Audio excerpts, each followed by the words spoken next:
The Orthodox rabbi is walking down the street, and he sees a member of his congregation turning into a barbecue joint. He's horrified. Surreptitiously, he sneaks behind the member of his congregation, goes into the barbecue joint. He sees the guy, the Orthodox guy, going up to the counter and ordering some barbecue. The rabbi is horrified. He watches. The guy takes the barbecue, takes his pork ribs, sits down at his table, and he starts to eat. And the rabbi can't stand it anymore, and he goes up to him and he said, I caught you, you're a member of my congregation. How can you possibly do that? The congregationist looks up at the rabbi and he says to him, Rabbi, did you see me walking down the street? Rabbi says, yes. Rabbi, did you see me turning into the barbecue joint? Rabbi says, yes. He said, Rabbi, did you watch me go up to the counter and order barbecue? And the rabbi said, yes. He said, did you see me bring it back to the table? Yes. Did you see me eat it? The rabbi said, yes. He said, so what's the problem? It's under rabbinic supervision. See, you didn't know. A few months ago, my husband Paul, who's behind the video camera back there, and I left for South Africa. And I had a little to-do list that I made before we left. And I wrote, when you get there, email home, buy a few postcards, find a lost tribe of Jews.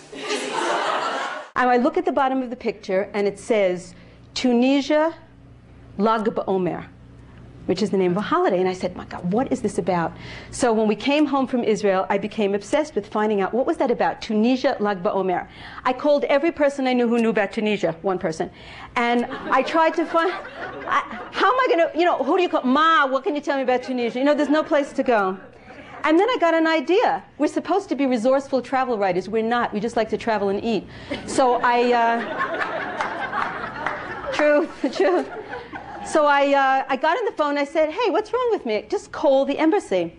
So I made a telephone call to the Tunisian embassy, and an Arab gentleman answered the phone, and I said to him, what do these words mean to you? Lag BaOmer, Tunisia. After I had repeated it approximately 37 times, he said to me, oh, you're talking about the incredible festival on the island of Jerba.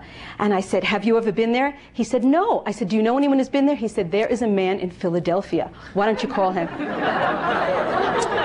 So I called my mother, Ma, should I call this guy in Philadelphia? She said, yes. Okay. So I call the guy in Philadelphia, I get on the phone, and he says to me, this is really something completely startling. You have to go. So the next thing we knew, the government of Tunisia had invited Paul and me to go to Tunisia, and our primary destination was to go to the island of Jerba to see what we had seen in the photograph, which we never saw. The only thing you need to know, the only vocabulary you need to know before I start is crypto-Jew. Do you know what a crypto-Jew is? Go ahead, what?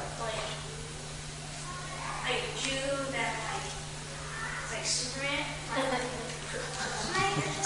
There's a 9-year-old kid in the front, raising his hand like this. I know what a crypto-Jew is. I said, what is it? He said, it's a special Jew who comes from the same planet as Superman.